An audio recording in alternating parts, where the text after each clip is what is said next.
All right, so how do we go about this?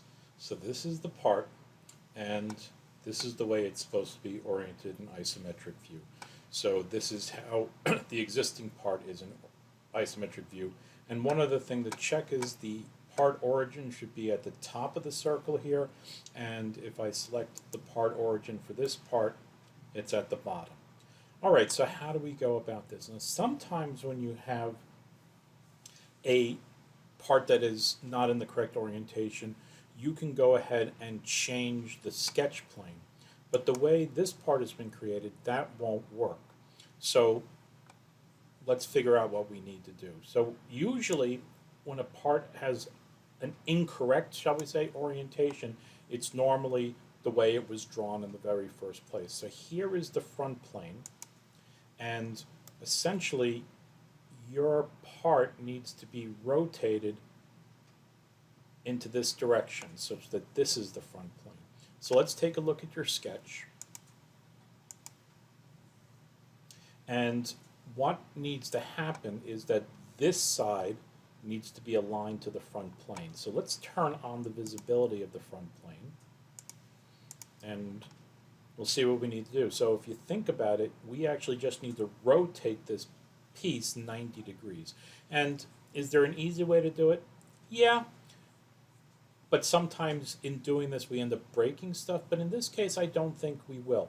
So what we're going to do here, instead of having these being horizontal or vertical and horizontal constraints, we're going to go ahead and delete them.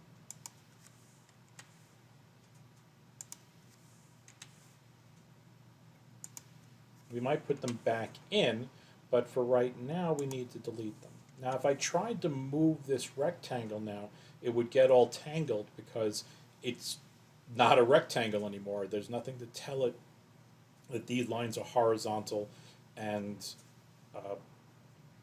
vertical to each other. But we have other constraints. So I'm going to select this line, hold my control key down and select this one, and I'm going to make them parallel to each other. And I'll do the exact same thing here. So now these lines will remain parallel to each other, but again, if I drag the part now, it's going to be a parallelogram, so it's going to change the angles. So the way we'll do that is select this line and make those perpendicular. All right, so now, let's see, I haven't tried this yet. Let's see if the part will actually rotate for us. And there it does. All right, so that's exactly what we want right now.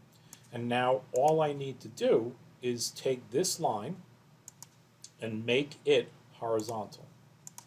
So now we have a fully defined sketch. Let's put it in isometric view before we extrude it, and let's see what it looks like.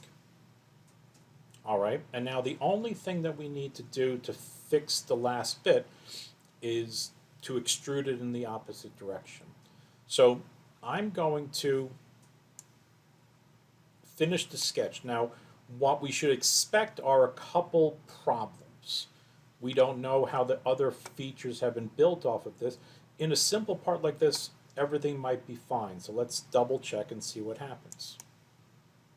All right, so that worked. So I'm going to use the rollback bar and see if there's any problems. Well, there are. So we need to go back and take a look at how the rest of the part was built. So what we're going to do first is we'll select the boss extrude, and we'll edit the feature, and we'll just reverse the direction.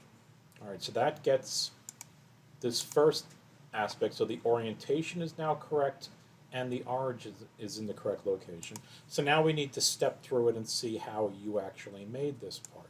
So we'll come down to this one, and we definitely have something weird going on. So let's see where this sketch is. And there's a bunch of things going on. So what I'm going to do, I don't actually understand how this part was actually made, so I should have checked that out first. I have a suspicion that you made this block to fit here.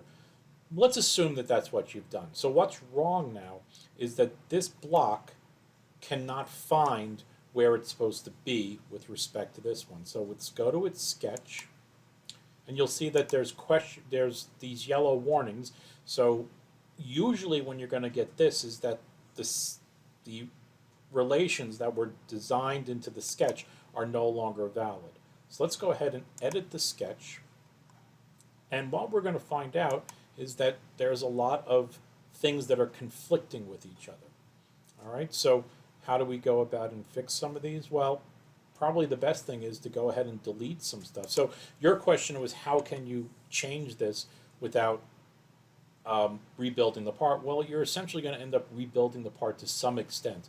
So how did that just happen? Well, I'm not exactly sure. Let's go back and Control Z that.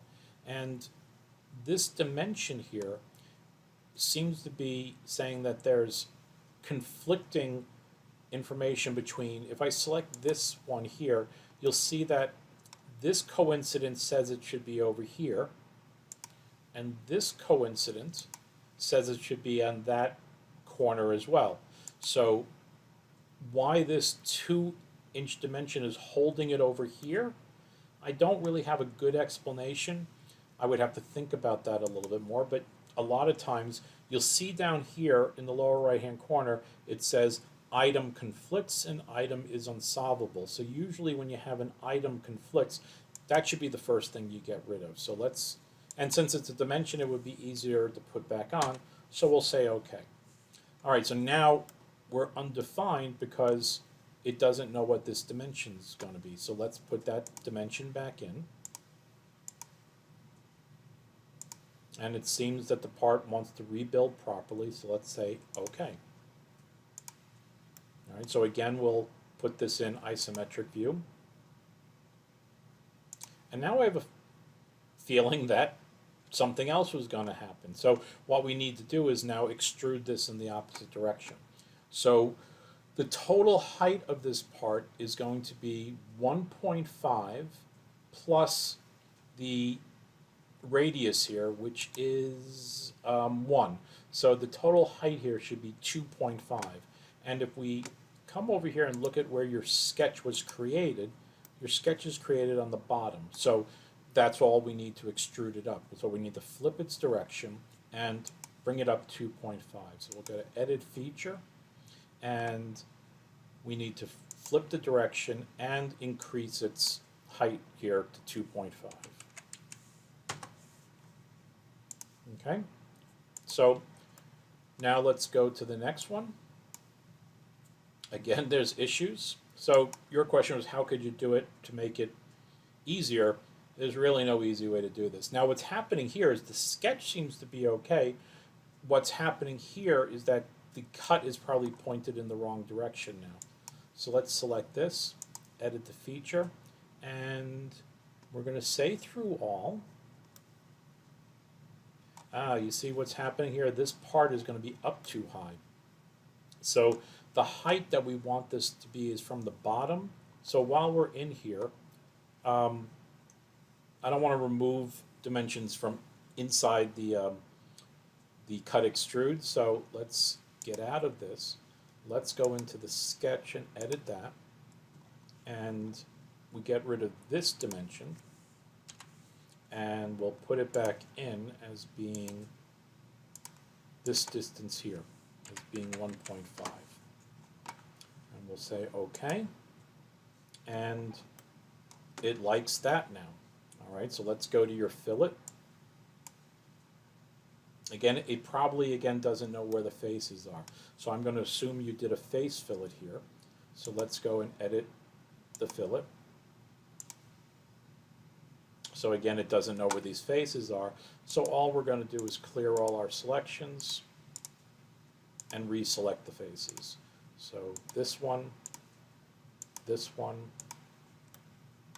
this one.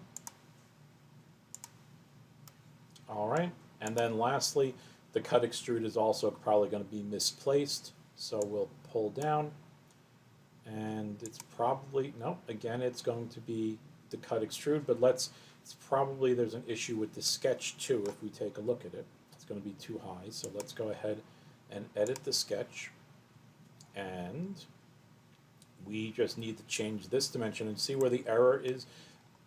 It's not, well, I guess it's being associated over here. So it's not an error per se, but I'd say that this dimension doesn't exactly know where it's being dimensioned from. So let's go ahead and delete this, and we will put in a new dimension from here to here, making that 0.5.